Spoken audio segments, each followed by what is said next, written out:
Bismillah, alhamdulillah, wassalatu wassalamu ala rasulillah sallallahu alayhi wasallam. Assalamu alaikum wa rahmatullahi wa barakatuh. Welcome to the Voice of Islam, the special Friday podcast show. Alhamdulillah, today we have Brother Jamshed with us here again today. And how are you, Brother Jamshed? Assalamu alaikum wa rahmatullahi wa barakatuh. Alaikum Jazakallah assalam khair wa for having me. rahmatullah. Alhamdulillah, doing very well today. Good. How's the weather in the UK at the moment? It's very hot here in New Freezing. Zealand. It's freezing? We've hit the minus temperatures now. Okay, So alhamdulillah. you know it's cold. It's Heating is on full time now. Alhamdulillah, it's good. It's too hot here in New Zealand. The fan is full on, so alhamdulillah. But yeah, brothers and sisters, so inshallah today the video is on reacting to one of the video that we picked online. And from this video, we're gonna discuss a few points, inshallah, and then we'll go from there. Brother Jamshed, you ready for this, inshallah? Yeah, I hope so. I haven't seen this video. I've only seen like the first few seconds, I think it was, but I haven't seen this video. So yeah, inshallah. Okay, let's do it, inshallah. Bismillah.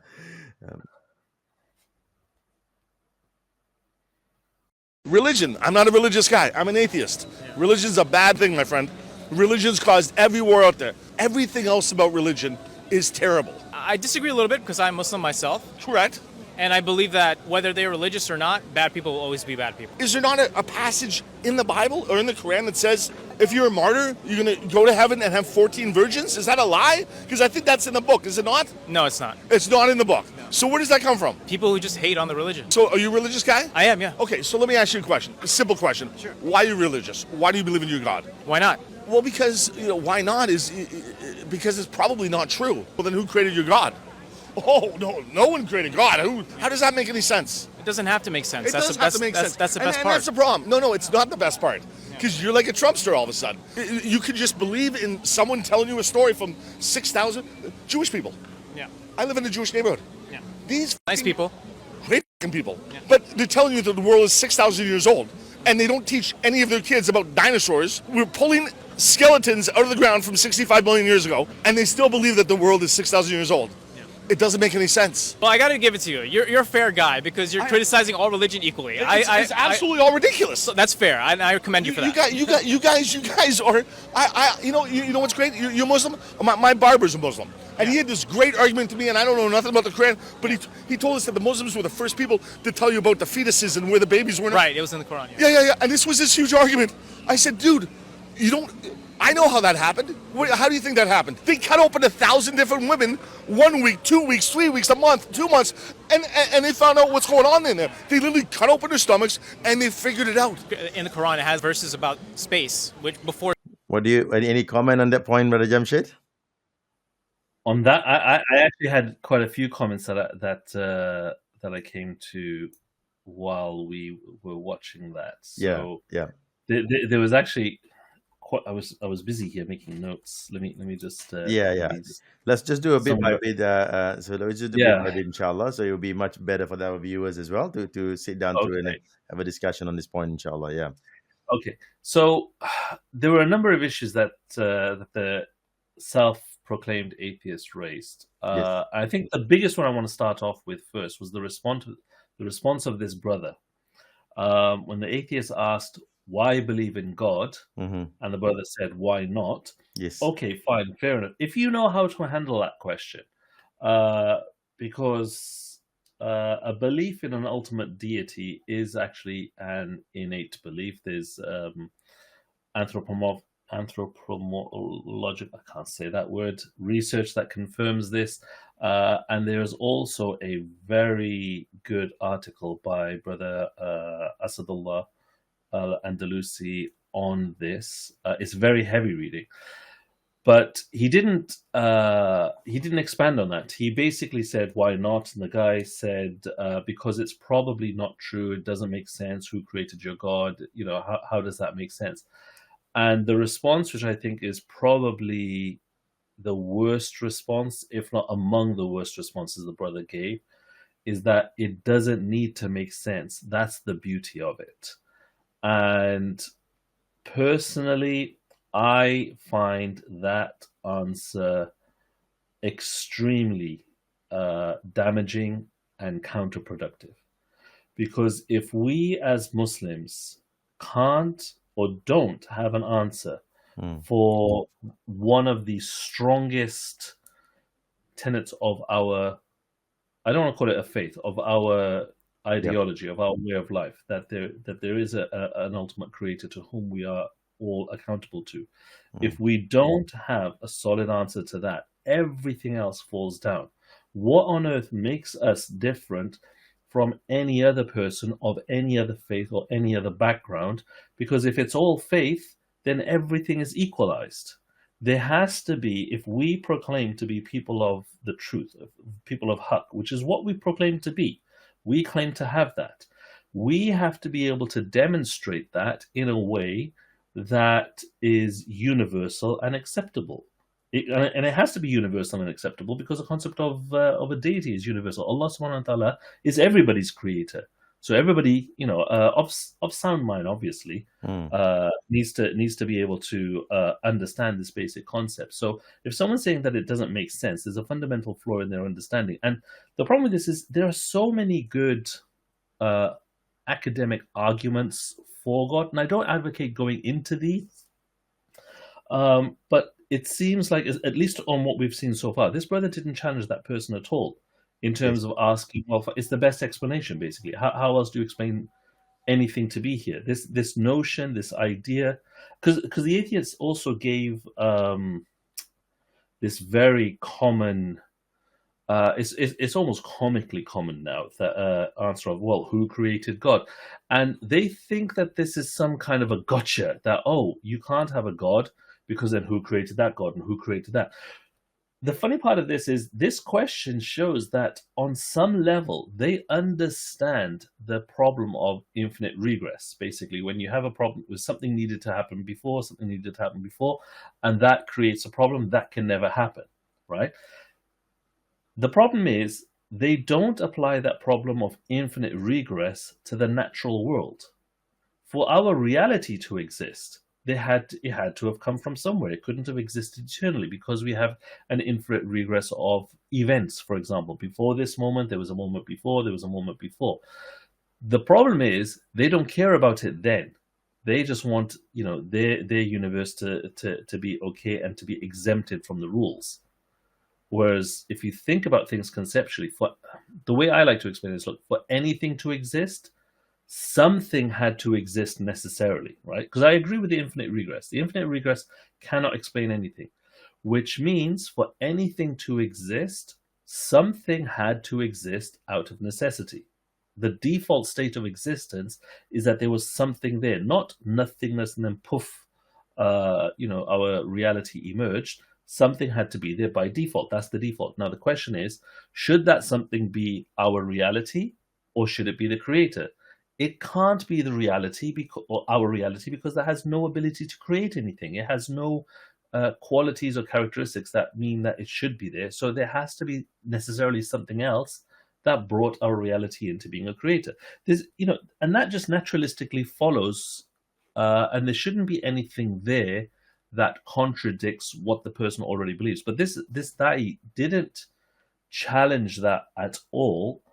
And unfortunately, what I suspect or what I fear that what this does is in the mind of that person who's already very anti-religion, because he starts off saying religion is bad, religion is the cause of ignorance, he goes off on the 6,000 years, is he's already now affirmed, he's already affirmed and made solid in this person's mind that, yeah, Islam is basically a wishy-washy, make it up, it makes no sense, but we just follow it for the sake of following it religion, and that's its beauty. And absolutely, no, it's not. And for someone who is going out there as a representative of Islam, because that's what you're doing when you're giving dawah, you're going out there as a representative of Islam, especially if you're filming yourself and then putting it on social media. If you're going out there as a representative of Islam and then you're saying that, it's a wishy-washy religion. I know he didn't say those words specifically, but essentially that's, he basically said it doesn't have to make sense, and that's the beauty of it.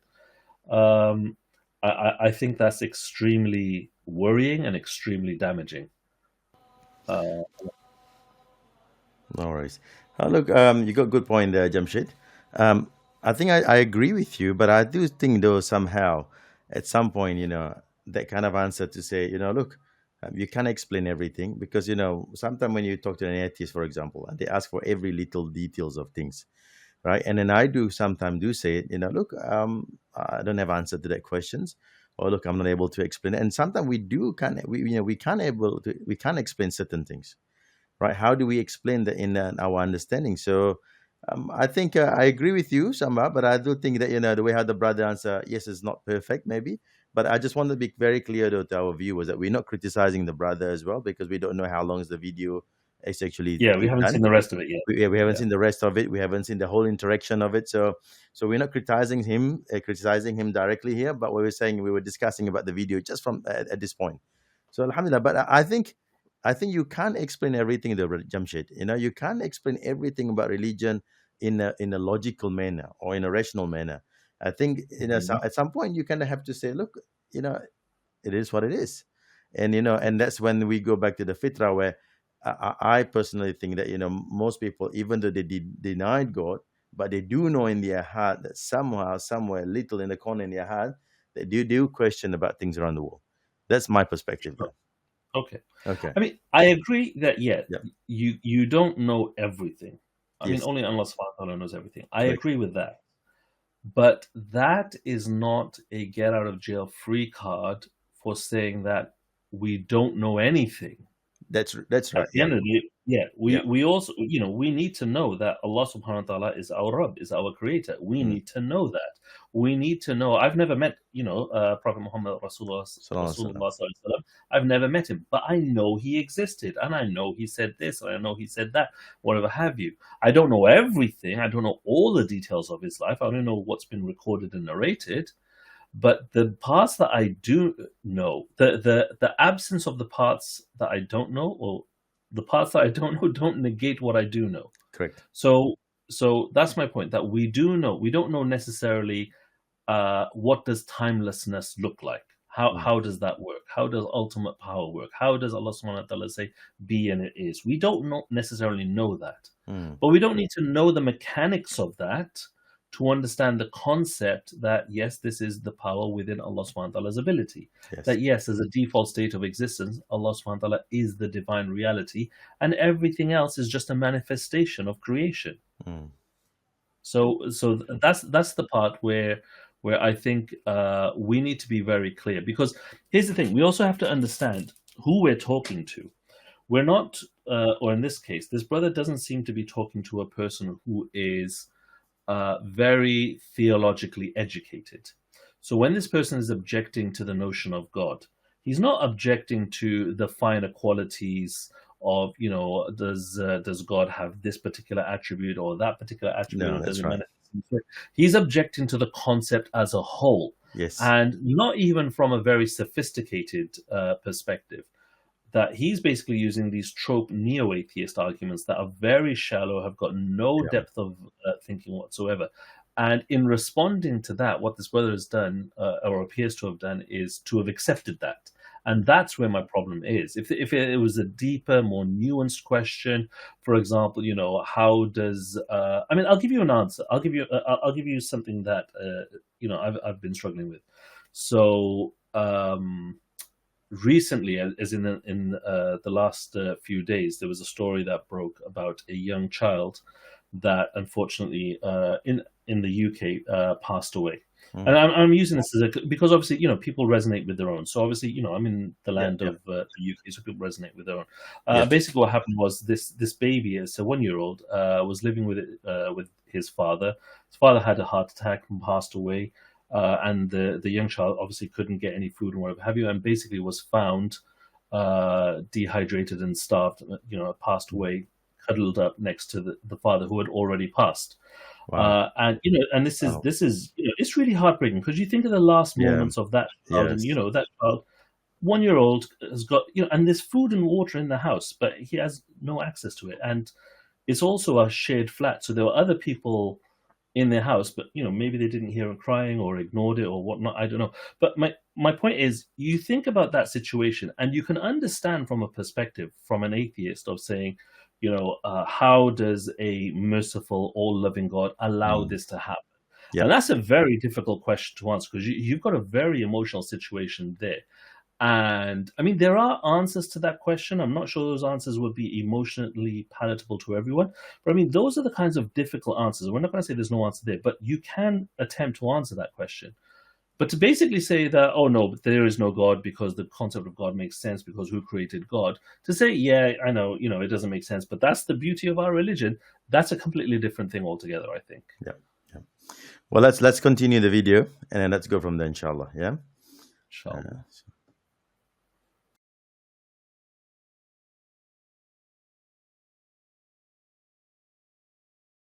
Which before scientists even figured out most of that stuff. You say you read the Quran. Give me an example of a technical detail they had. Because Well, that was his argument with the babies. It was so technical. the Big Bang, basically. They talk about Big Bang in the Quran. They talk about the Big Bang. Yeah.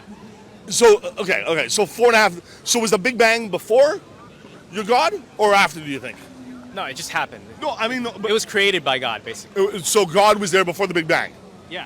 and you believe that? I do, yeah. Okay. So who created God? I'm not going to argue with you on something that does sound Could you imagine beyond that us. no one but believed but in the religion thing is, and we all just lived on a planet? We'll- Okay, we'll- so this is my big argument. This is Okay. I don't know if Muslim people go to church on Sundays, but could you imagine? we go to mosque on Friday. So let's talk about all the people that go to church on Sunday and all the people that go to mosque on Friday. Right. And instead of going and wasting their time at the church, they went out and helped their community. They do. No, instead of. Uh-huh. Instead of going to the mosque on Friday. But they do help the community. I'm not saying they don't. Okay. I'm saying if they spend all that time that they go to the mosque on Friday, all of that time praying 2-3 hours, and instead went out and helped the community and spent that time helping the community, how much better off do you guys think you'd be? I would imagine a lot better off because you'd have millions of people with millions of hours spent helping out people rather than spending time reading books, listen to some guy tell you about your God. It just doesn't make a lot of sense, man. There's zero proof you have, man, of any of that, and you just blindly believe. Sometimes that's the beauty of life. You just got to blind believe in some things that you think are better than us. And I get that. Bigger and better. I get that, and I can stand on the edge of the cliff, and I can blindly believe that if I jump off, I'm going to fly like a bird. That's different. No, it's not. How is that different? Because we know gravity, and we know how that if you jump, you were to die. It's not. I know, I'm not but dying by believing all in of something. science has basically wiped out the entire Bible and most of religion. Jewish, dinosaurs, Christianity, Adam and Eve. What, a couple of white people all of a sudden turn into Indians? And dude, we evolutionized from apes and monkeys. Just like there's dogs. Yeah. And there's like 1,000 different breeds of dogs. I believe in evolution. You do believe in evolution? Yes. Doesn't that contradict the Quran? Yes, it does. But actually, the thing is, that's what I'm saying. It Now doesn't. we're getting somewhere. It doesn't matter that I still choose to believe this stuff. That is what gives me power. See, now I feel that you almost, because you believe in evolution, are choosing to believe that stuff for maybe your family and maybe some of your friends. I have one of my best friends who's Greek. Yeah. Totally not religious, but goes to Orthodox church every Easter because his mother's religious, and feels bad about saying, hey. I mean, it's not that. We'll stop that for now, for a bit. Did you make some points, Jamshed? Anything that's pressing you? Let's before go to about the evolution part, right? I actually like the guy. I mean, the way how the guy talk is super excited, like he's hyper, like it's quite quite interesting guy, interesting character, yeah. Yeah, I mean, I would love to talk to this atheist guy, right? I mean, these are the characters. I mean, I like going out to give that to speak to characters like this because they're quite interesting with their viewpoints, right? And he actually doesn't come across to me that he's bigoted in his views. That he's asking questions. Yes. So if you, I know it sounds like I think shouting. he's misinformed. He's misinformed, obviously. Yeah. But if you listen to actually what his rhetoric is, he's actually asking questions. He's saying that, look, there's this problem, there's that problem, there's this problem. Like he's asking questions. And I think although some of them are shallow, he does give me the vibe that, he's ready to listen because he's asking he does seem to me he's asking with the intent to listen. But this brother is honestly. Okay, I know you said let's forego the evolution bit, right? Because let's forget that first, right? Let's go to the first part where you mentioned about that Friday prayer and Sunday prayer, right? If you were to go to the Friday prayer, go to Sunday church, all of a sudden you could be better because you could do other things. The thing is, you may not be doing other things because you may end up doing other things that you're just wasting your time. So so that argument kind of make no sense to me, right? Because if you don't do that something, so you see, when you have a set of system, like for us Muslim, let's talk about our religion, obviously Islam, because we are Muslims here, right? And for going to Friday prayers compulsory. We see this. It's a problem, especially in the West, on Friday, where the most of the mosques are in the cities, right? When the time of prayer came, you see all the cars came and blocking all our neighbors sometimes. And I'm sure same problem happened in the UK. Like we all go and then pray, right? Because why? Because we understand this is a very important part of our religion, that we should go and pray when we can. And after that, everybody disperse and go back to do whatever they need to do, whatever their work that they wanted to do, because we understood that part. So by going there to pray for an hour or so, an hour and a half, it doesn't actually stop you from doing one other thing. So obviously he doesn't have the understanding about Islam. He doesn't. Perhaps he mentioned about that his Baba was a Muslim.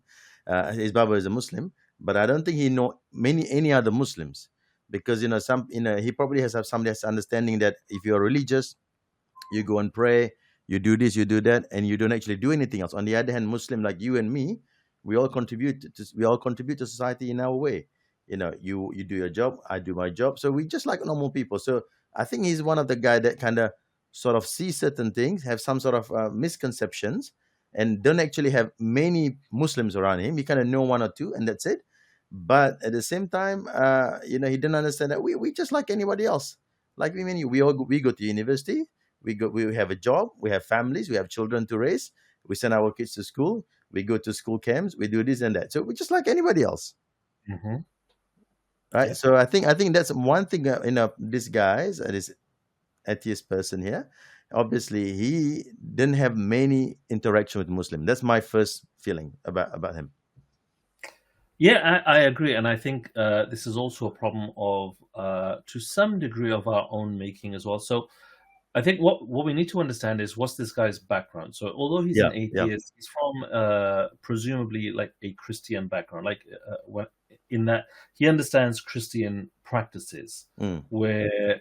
And I'm happy to be corrected here, but my understanding is that they go to church, they're preached at, they sing hymns, and then they go home. Yes. And it's pretty much a silent affair from there. And it appears that in the masajid, that's what the Muslims do as well. We go for Friday prayers, we sit down, we listen to a sermon, we make our prayers, and then we go home.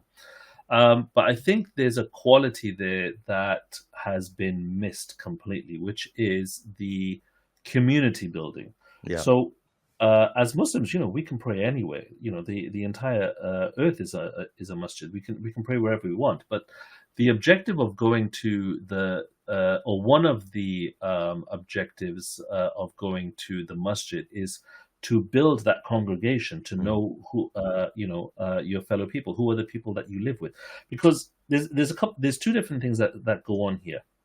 One is compartmentalization, and Muslims don't do compartmentalization. And what do I mean by that? So, for example, in Western culture, they have this thing of compartmentalization where they just focus on themselves. And do you know what? One day a year, I'll give this one day a year to remember my mother. We'll call it Mother's Day. And one day a year, remember my father and Father's Day. And there's one day a year to remember my loved one, and we'll call it Valentine's Day, although that's a whole nother story. But what I mean, right? This compartmentalization, they have this one day, whereas as Muslims, we don't do that.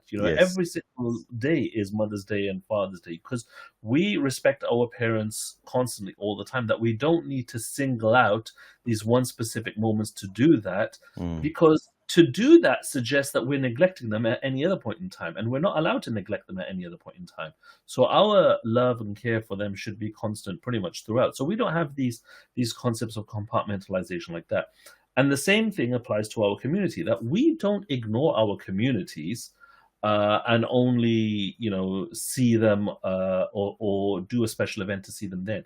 We're engaged with our community constantly, and that's what the 5 daily prayers in the masajid is supposed to be doing, that we see 5 times a day. I mean, this is the theory. It doesn't really happen in practice because it's difficult for people in Western lifestyles to do that, but this is where the crux comes from.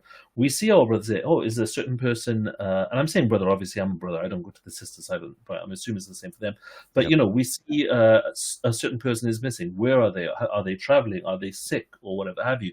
Or we've got this problem. We're here as a community already. Let's quickly discuss it and hash out a solution. Let's do something. We're already there as a community and we can engage together. So it's not just to go there and pray and then go. That's part of community building, and our help and our assistance for the community emanates from that.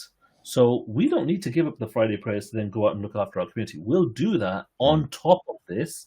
Yes. And with this being the underlying foundation that helps us to go forward with that. So I think that was a very easy explanation of something that was missed. Also, go on. You were going to say something. I was going to say something. I was about to make a point that this is why, for me personally, Jamshed, I said the most powerful da'wah is the passive da'wah, where you Muslims, that you actually outwardly show that you are a Muslim, and then behave the best the way that you can, and have a discussion with people. You don't always have to go, look, I'm a Muslim, right? You put your hat on, you put your thobe on, you put your clothes on, you go and pray, you say Alhamdulillah, Bismillah, inshallah, use those things. And people know that you're a Muslim. And I think if you're able to show that you're a Muslim, and at the same time behave the best way, have the best manner, have the character of the Qur'an like Abu Muhammad sallallahu alaihi wasallam, that will be the best starting point for majority of the people. Believe it or not, the more I think about this video, right, I think how he mentioned about his Baba was a Muslim, who was a Muslim, and then who talked to him about this creation, about the what do you call it, the development of the baby and the fetus and whatnot, right? So so I think that Baba has somehow planted the seed here. That's my perspective anyway. Having that conversation, having that discussion while doing your job, I think that's a good thing. It's a good discussion, because sometimes it takes a while for people to reflect on something. That's my perspective anyway. Yeah. Yeah, no, I agree. I just want to make one point, and then I do want to address the evolution thing. No, because I think that's a very sure. Very yeah, definitely. Yeah. Right. Okay. So let's first of all go with the Big Bang thing. Yeah. So what the brother mentioned is that the Quran has, because this guy, he brought up the whole point of embryology, and he made a claim, biology. Yes. Yeah. He made a claim that the Muslims know about embryology because they're cutting up women and whatever have you, and they work out. There's literally no evidence of this, right? But I mean, this guy then counteracts that with the claim that the Quran is talking about space and it's talking about Big Bang and things like that. And this is a very dangerous avenue to go down, to say that the Quran is talking about what we perceive as established scientific facts, which the expansion of the universe at the current point is an established scientific fact. Because the problem is this, and I'm not talking about that specific example. I'm talking about the methodology here. Yep. That in the past, this has actually worked against Islam when, for example, Muslims have said the Quran says this about a particular scientific fact, and later when that scientific fact was changed or debunked, and people came and said, "Hey, is your Quran wrong?" Oh, no, it didn't mean that. It's like, how are you explaining this Quran? Like, what are you doing with it, playing with it, right? Now, I know the ayat this brother is talking about, where Allah subhanahu wa ta'ala talks about splitting all of the creation and expanding the heavens and the earth. And it sounds like the Big Bang, which is fine. What we can say is the Quran makes statements that correlate or don't contradict, or they align themselves with what we understand to be scientific fact. And that in and of itself is not the miracle. So that in and of itself, the fact that the Quran talks about the expansion of the universe, just in and of itself, is not the miracle, because it could have been guesswork, right? The same thing about embryology. People would like to say the Quran was the first to talk about embryology. Technically, no. Other nations knew about embryology before the Muslims. The miracle is that the Quran makes so many statements about the state of reality, that the universe was expanding and this is how fetuses develop and whatever have you, that there are so many statements that that it's not possible for any one person to have known all of this, or to make so many statements, none of which have been established to contradict reality. Yeah. That's the miracle. Yes. It's not that, oh, the Quran says this one thing and therefore it's a miracle. So that's what we need to understand, that look, the Quran as a whole, how do you explain it when it says so many different things that were not known to the level of certainty as they are today? It made these statements back in the past, and yet there's still no mistakes in it. There's nothing that needed to be revised and corrected in it. So I think that's the miracle there. So, but that's a subtle point. That's a very common error that beginner don't fall into. So I'm not going to hold that one too much. The one that and I'm just going to be very brief in this. Please, yeah. Because when the brother said he believes in evolution, doesn't it contradict the Quran? Yes, but I believe it. I mean, subhanallah. I think like brother made a mistake. We give him excuses. He made a mistake, and then he probably whatever reason. So we're not criticizing him directly, but let's very, very important. I want to make a point to our viewers. Yeah. We're not criticizing the brothers. Look, it's a good thing that brother doing something. And we all make mistakes. We all make mistakes. Yeah. Perhaps in the heat of the moment he wasn't sure how to answer, how to reply. That was the best answer, right? Yeah. So, and that's okay. So, but for us here now that we reflect on this video, Brother Jamshed, so what's your key point? What would how would they give a punchline for that type of questions? Right. Yeah. Okay, look. I'm going to say this now, and nobody edit this and change this or whatever have you. I believe in evolution too, but I believe in it in a way that it does not contradict the Quran. Okay. Because the word evolution can mean multiple different things, and it just means progressive gradual change. And I believe in progressive gradual change because I believe everybody came from Adam and Eve, and you just look at the diversity of human beings today, and how can I not believe in gradual change, right? But that doesn't mean the evolution which is commonly understood in Western and scientific circles, that spontaneous creation and whatever have you. I don't believe in that. So terminology is important. I mean, I've got a whole video on this explaining this in detail. And, don't even watch my video. Dr. Yasser Qadi has done lectures and things on that. So that's actually where I, learned most of it from.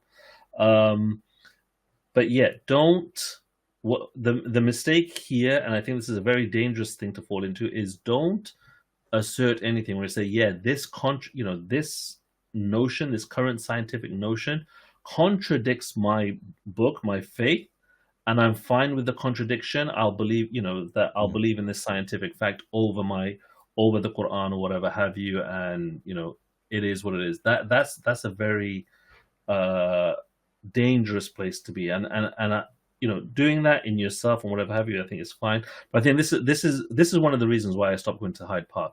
When there's something about this brother that has made him have branded microphone and put it out on social media like this is something praiseworthy, and this is something I find very, very scary. Again, my advice to all the others, if you listen to my the last interview we had, one of the comments I made was, don't say anything. When you're starting out, don't say anything. Learn.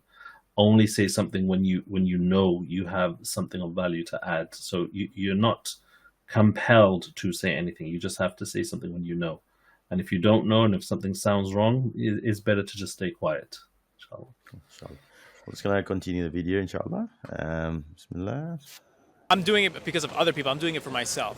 It's a nice thing to look up in the sky and believe that we're here for a reason, not just by accident.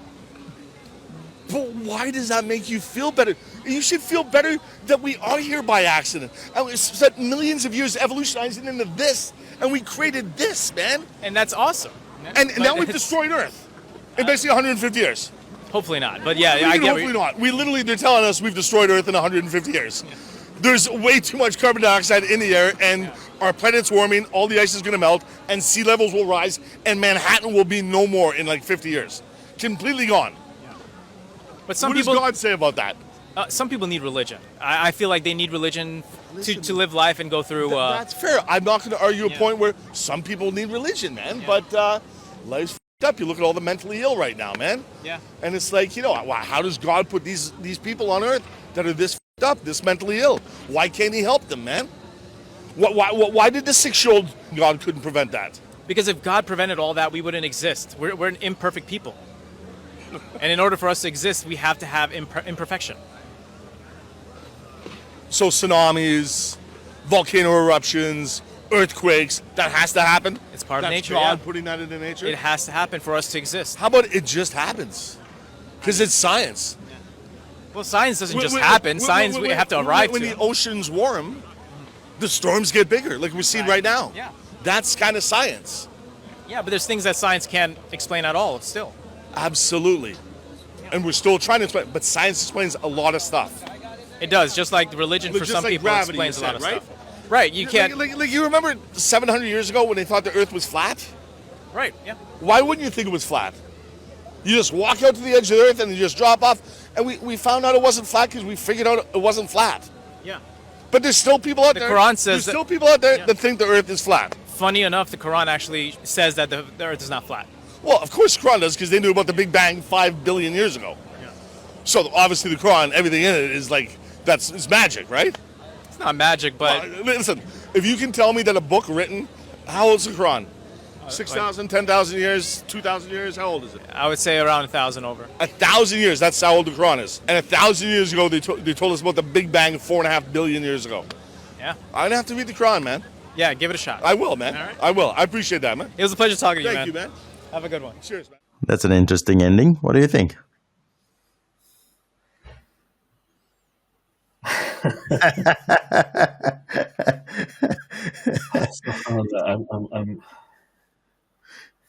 Quran is it's about 1,000 years old. You know, give or take 450 odd years. It's about 1,000 years old. But I mean, subhanAllah, to me, do you know what? If this was a debate and I had to pick a winner, I would have to pick the atheist But because but I don't think. but the ending of it, the ending of the video, how he end up thinking that maybe he should read the Quran and have some understanding, and as I said before, right? Anyone can claim they don't believe in God, and from my experience, Jamshed, I'm not sure how you feel about it, but from my experience, I've talked to university professors, right? And it happened. We met on the market, for example. I met a few interesting people from across the globe, doing dawah, handing leaflets, and those people who claim that they don't believe in God, but when you ask them certain questions, I personally think they have something hidden in them, right? They're sort of wondering as well, questions. So I think yes, the interaction that we have with the brother here wasn't perfect from my perspective, right? It wasn't perfect. I mean, none of us will be able to have a perfect conversation anyway. But I think that it brings up to that point that someone who thinks, someone who ponders on things, they will, it will be something interesting for them to think about, something to wonder about. And I think this is why very important that the one that will open someone's heart is not you or me. It doesn't matter how good your argument is, doesn't matter how perfect your explanation is. The one who will give you understanding, will open your heart to understand religion, will be Allah, will give you hidayah, as we know. This is my point, right? So, I agree with you that it wasn't perfect interaction, but I think at the same time, the brother, have a good manners in talking to him. He wasn't, making fun of him. He wasn't, questioning him, or wasn't belittling him somewhat, and give you the answer. So give you a point, that atheist person just let out every point that you want, and he just give 1 or 2 points, and then the guy, because he's a thinker, and then he think about it, and then he reflect and he say, look, let me read about it. Let me read the Quran. So it's an interesting encounter, and I think that's my perspective anyway. Yeah, that's my point. We'll go with your point. I get where you're going with this. Yes. And to a certain degree, I agree. But here's my problem with that. Sure. Is that I believe what you said as soon as we finished that clip was that ending was a bit of a surprise. Yes. And that's that you see the reaction of the atheist there in saying that he's going to read the Quran. I don't believe anything of that was engineered by the interviewer. No, don't so that's my point, that Allah subhanahu wa ta'ala dropped hidayah, inshallah we'll drop hidayah into this atheist, because you see, this atheist, I agree with you that people are not atheistic for the sake of being atheistic, right? Mm. Atheism Yeah, isn't innate. Usually some driving factor correct. that has overridden their thinking that makes them think that this doesn't make sense. It may be some kind of a social injustice or some kind of a logical thing that he just can't get over. And this atheist, to me, if you understand the reasoning why he's mentioning a lot of the things, he's got a lot of these. So Yeah, he's got an inquisitive mind, and at the moment it sounds like he hasn't been provided any good answers. And and he's looking for, to me, I think he's actually looking for answers. I don't think he's completely closed off. I think he's actually someone who's self-aware and is also wants to find an answer to a certain extent. But I may Allah subhanahu wa ta'ala give him hidayah for that, but I don't think that justifies or excuses how a lot of the questions, in fact, almost all of the questions, if not all of the questions, were answered. I think the questions were the perspective that he would. The reason why I said that I would have given that debate, if it was a debate to the atheist, is from the atheist worldview, he presented a lot of problems that are valid in his worldview, right? But he presented a lot of problems, and I don't think the interviewer did anything to knock them back at all. He basically accepted them and said, yeah, that is a problem, and essentially validated the atheist perspective. If anything, from my opinion is that this person essentially validated that guy's atheism. That if that guy walked away and he didn't have, he didn't say, okay, I'm going to read the Quran, and may Allah guide him, inshallah he will. But if he doesn't, he might have an excuse against this brother on Yawm al-Qiyamah to say, look, I came up with all of these problems. This doesn't make sense to me. I spoke to your representative, i.e. a Muslim da'i, and the Muslim da'i confirmed that it doesn't make sense. So why would I think that there was truth here? There's actually an ayah in Surah Al-A'raf where Allah subhanahu wa ta'ala talks about the stages of sin, basically. And it's there's 4 stages, and it starts off from the small things and the immoral indecencies. And then it's to associate partners with Allah, right, which is shirk, which most, if not all Muslims will tell you is the worst sin, which is committing the crime of shirk. Except ayah then says something after that, which implies that there's actually something worse than shirk, believe it or not. And what the ayah says is that you say things about Allah, things that you had no authority or right to say. And just to contextualize this, if a person wants to commit shirk, if a person commits shirk, that's his own problem. He'll have to be accountable for his own deeds on Yawm al-Qiyamah. But if you start going around talking about Allah, talking about the Quran makes no sense with regards to evolution, and it's scientifically false, and we should discard those aspects of it. I know the brother didn't say that, but it's opening the door to that. I'm just talking about a premise that if you start putting forth that, belief in God, it makes no sense, so you're justified in thinking it makes no sense. We can't what's the word? Not correlate it. We can't reconcile it with the evolution, etc. When you're saying these things, you're just enforcing the atheistic narrative, and you're giving people that excuse to continue in their shirk. And that's a bigger problem for you now. Now you're not dealing with your own shirk. Now you're dealing with having planted it in other people, and that's a much bigger problem. There's a reason, and this is a problem that Islam as a social system is also against. Islam does not like the idea of you having that much social power over people's thoughts. That's why there are rulings and restrictions against proclaiming that you've left Islam in a society, because and preservation of society, values in society as a whole. The idea for someone to be able to go out and publicize this is extremely, extremely problematic. So for me that's the overriding thing that's just going on in my head over this. And just the other, the other things. I take your points, and I agree that completely. About misleading people. If you were to mislead, especially in the video like this, right? and we don't know what's the interaction of. There might be other people who are seeking for answers, for example, and end up watching the video, might even be more confused than anything else. It might be Yeah, surprised at the end of the video that the guy will be more interested to learn about Islam, but majority are probably gonna say, "Oh yeah, obviously this guy make no sense. The religion of Islam make no sense." I agree with yeah. you 100%. That's why we have to be cautious and we have to be careful about. Hmm. But I have to be fair as well at the same time that we don't know how long was the whole video was actually, how much more there were discussions and in the Yeah. background that leads him to end up to that point, because I can see that the video has been edited as well. So we don't know how long it is. So so like I said, may Allah we use this video for us to Yeah. also learn and benefit from that. Inshallah. Yeah, yeah, Yeah, I'm just taking the video as it's presented, correct, because this is the thing. We're not talking about the reality of what happened in that conversation. correct. We don't know Yeah, what the reality. yes, We're only looking at the video that's been publicized on social media that many more people yes, are now seeing. We're just taking it at face value yes. from that perspective.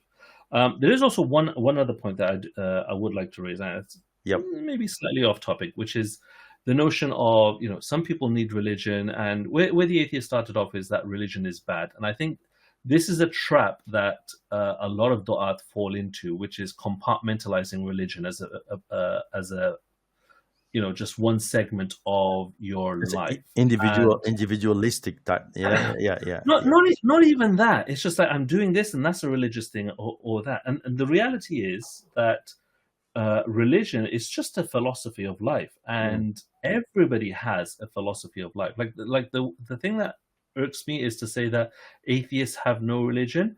They do have a religion. They have if you take religion as a philosophy, as a way of life, as an underlying belief, yeah. they absolutely have one. And their religion is that there is no accountability, there is no explanation, and whatever have you, and therefore they have the complete freedom to do what they want because they think nothing will ever happen to them. It's okay, fine. There is no prophet of theirs, and there's no specific book or whatever have you. But if you look at it as a philosophy, as a way of life, Yep. it absolutely is a religion. So everybody has this belief system, but what atheists do in particular is say, "Oh, religion is bad," because they're basically saying every other philosophy, every other life system aside from ours is bad. Like religion is the sole cause of war. No, it's not. Religion is not the cause of a lot of wars, actually, because nobody goes to war because they say, "My God instructed me to kill you." Apart from, let's move current. Well, even with current world events going on, that's not actually happening on the basis of, "My God said, I have to kill you," whatever have you. So, I mean, we know what we're talking about. That's actually, it's actually an objective to go after natural resources. Wars are fought over resources. You're fighting over land, or you're fighting over money, or you're fighting over, the natural, the oil or whatever have you in the ground. The rhetoric of religion is just used as pretext. Yes. It's the same when, for example, the US went into, the Middle East, 20 odd years ago. The pretext that they gave two pretexts. One was that, they're a Christian nation and God wants to do it, because Bush said, God commanded him to do it. But the other more popular pretext was freedom, democracy, right? So people that want to do things will use the language of the people to get that support. So if you're talking to people who are generally theistic, you will use that theistic language, but that doesn't mean that the religion itself was the driving factor. Evil people are evil people at the end of the day, and the religions are not fought for that. So I think that's a very big thing to point out, that look, this whole idea of religion is bad. What about all the good that religion do? What about for example, the sadaqah, the charity that religious people do? And they do that. How many people literally wake up one morning and say, "Do you know what? I've got some money in my pocket. Let me just give it away just for the sake of it." We're inherently selfish. We don't do that. But the driving factor behind a lot of charity is the belief that there is something better to come, or whatever have you. And a lot of that is driven by theology. Now, I know someone will say, "Yeah, but atheists give charity too." Well, according to a study that was done several years ago, and it was reported in the Times, I think, atheists actually give the least, and Muslims give the most, particularly in Ramadan. Muslims giving to charity, just goes through the roof. The point there being, the atheists like to make these claims. They like to assert these positions, The reality is they just don't follow through with it. I have never, anytime an atheist has said this to me, I've asked that atheist point blank, right, how much have you given into charity? And the answer is usually next to zero, literally next to zero. They like to proclaim these things of, yeah, but if I was to give to charity, I'll be doing it for myself, not because of God told me or whatever have you. Do you know what, Yanni? The person who is homeless, the person who is hungry, doesn't care why you're giving them that sadaqah. They just need that sadaqah. That doesn't make you morally superior or superior in any sense because I give it, because I also expect for my creator to reward me in a similar manner. That doesn't diminish what's going on here. We're the ones actually building society. That will help society. This guy's talking about, go out and help people who are giving charity. Go Yes. out and help people. Yeah. How much do atheists give? They don't do it. They like to have these moral high horses, but they are not the ones that occupy them. And we need to, be aware and challenge that. I mean, that's obviously a much more high level point. Like you probably need to be more experienced in social dynamics to explain that. I wouldn't expect that from a day one da'i, but it's a very common thing that comes up, that religion bad, religion this, and there is an explanation for it. We don't have to accept that premise. Yeah. No, that's right. That's a good point. I think you got a good point. I went through, this is the American statistics, and I think if you if you affiliate with the religion, for example, you're about 4 times more likely to donate than those who not affiliated with any religion. So yeah, and then I think there are many statistics. I think this is an old one, 2013. So yeah, so this is a good point, right? And I think as a da'i, we got to understand that, and I think we also have to explain that as well. To people clearly. I take your point about explaining. I like your explanation about evolution. I think I would have answered the same way as well, that there are some components in evolution that I would have accept, but it doesn't mean that I accept that we come from apes and monkeys that the guy mentioned, because there's no actually clear evidence on that either in terms of science, in the science. But let's not go into details on that. Yeah. No, I was going to say also a very quick correction. That's actually not the evolutionist claim that we came from apes and monkeys. Correct. That's right. Yeah, the claim is that we came from a So people don't misquote us, Exactly. like we don't even understand what the claim is. We know what the claim is. Exactly, because that's why he was point. His point was we come from this and that, So I say, okay, interesting. And I think you got a good point about. I think what I learned from this, right, and I think is we have to be.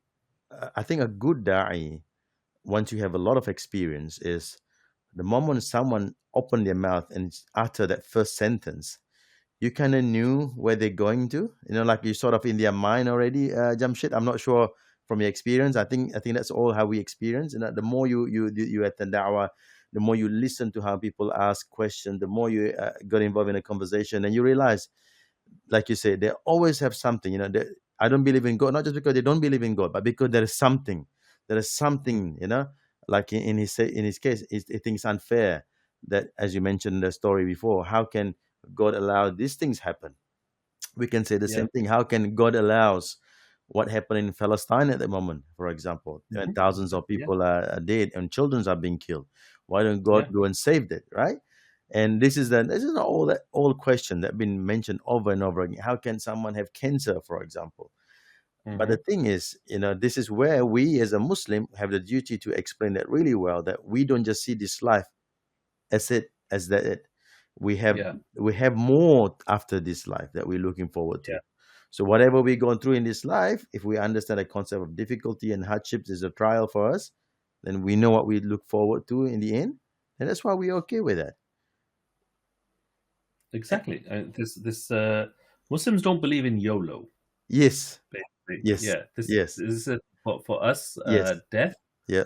Death is only the beginning, so to speak. That this this world, this life, this existence is only just basically our springboard into what the akhirah will hold for us, and that's the true destination. So that's why we as Muslims, we won't sacrifice our values just to get ahead in this life, whereas there are those that will sacrifice everything to get ahead in this life. And okay, fine, have it in this life, and let's see what happens in the akhirah. because so the way I normally explain it to people as well is just imagine, like, let's just say that someone was wronged in this world. Imagine that you had every single kind of ultimate pleasure in the eternity, that even just existing in that moment, for a moment, you have forgotten the hardship. Like especially the older ones of us, we've had pain and trauma that we've experienced in Yeah, our lives. But yeah, of course. at this moment in time, I'm not suffering from it. I'm not, oh my God, that thing happened to me 20 years ago, and I'm not still crying about it now. The pain wears away. Imagine that, whatever the traumatic thing was, imagine that was 1,000 years ago, 10,000 years ago, 100,000 years ago, and you've had nothing but pain, nothing but blissful pleasure since then. It wouldn't be, how do I say this? It's not, you would be inclined, in my belief is, you would be inclined to not put so much emphasis on that one thing when you see the magnitude of reward that you would have been rewarded for having suffered that thing in the first place. Yes, you were disadvantaged in the dunya. Here is your reward. And upon seeing your reward, your creator has promised you that you will not be disappointed with it. So we as Muslims, we're taught not to be disappointed. If we feel shortchanged in this world, for example, our creator has the ability and has promised to make that up for us. So we're fine with it. That on that day, we might actually be in an advantageous position, where the people who didn't suffer that disadvantage, they'll say, we wish we had the disadvantage in the dunya, so that we're where you are now. Yes, that's the point. So I think that's a very important point, that it comes down to a difference in that particular world. We should discuss that more, maybe in our next podcast, inshallah, on this topic, actually, because I think I remember reading a studies during the COVID time. We forgot about COVID now. 3 years ago, 4 years ago now. Yeah, the good old COVID. That bring actually us. I get to know you because of COVID, Jamshed. And in COVID times, they did a study, right? They say who are more accepting and much more relaxed, much more easier to less depressed or less anxious during COVID time. What kind of people, right? So they found it between the people who are religious and non-religious. People who are religious are much more not so anxious and not so depressed during COVID. And then they actually look into that as well in the religious group, which religion has the strongest, they give us the utmost strength in dealing with uncertainty, and then Islam come to the top, right? Yeah, and I think it's worthy to discuss on that, inshallah. Jamshed, I think we should, it's an hour now, inshallah. There's a lot to talk about. I'm sure me and you, we can go on for 10 hours in one session. I think we all, we have the same understanding and same experience, alhamdulillah. Obviously different experience because you're in the UK, I'm in New Zealand. But alhamdulillah, I think we but then again, we're similar because we're Muslims. So we have some sort of similar concept where we want to go, and then we want the best, for everyone. And that's one of the reasons why we discuss these things. We hope that people can learn from this. And if you're not a Muslim and you watch this video, inshallah, hopefully you benefit from this as well, inshallah. And do share and forward. Jamshed, any last points before we end? Do you know what I'm saying? Learn. Allah subhanahu wa ta'ala taught Adam the names of all things. Education was prioritized. In Surah Al-Rahman, Allah subhanahu wa ta'ala mentioned that that He taught man how to read. Everything is about learning. So my advice is to budding du'at, learn your religion, please. Inshallah. Okay, Jamshed. Okay, brothers and sisters, our viewers, we'll see you again next week, inshallah, same time. Assalamu alaikum wa rahmatullahi wa barakatuh.